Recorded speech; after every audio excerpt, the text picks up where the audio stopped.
এই রিয়া, কোথায় যাচ্ছিস? আমি একটা বন্ধুর সাথে দেখা করতে যাচ্ছি। এরপর রিয়া জিউর কাছে পৌঁছয়। তোমার চিকিৎসা কেমন চলছে? চিকিৎসা মোটামুটি চলছে। জিউ, এটা দিয়ে তুমি একটা ইচ্ছে প্রকাশ করো। এটা দিয়ে কি হবে? তুমি এসবে বিশ্বাস করো নাকি? একবার করেই দেখো না। ঠিক আছে, দাও, এত করে যখন বলছো।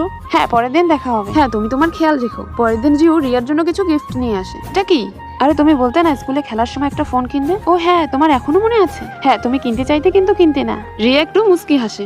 এই নাও, তোমার জন্য আরো একটা গিফট রয়েছে। না, তোমার এখন চিকিৎসার জন্য টাকা জমানো। চিকিৎসার জন্য আমার বাড়িতে টাকা রেডি রয়েছে, এটা তুমি নাও।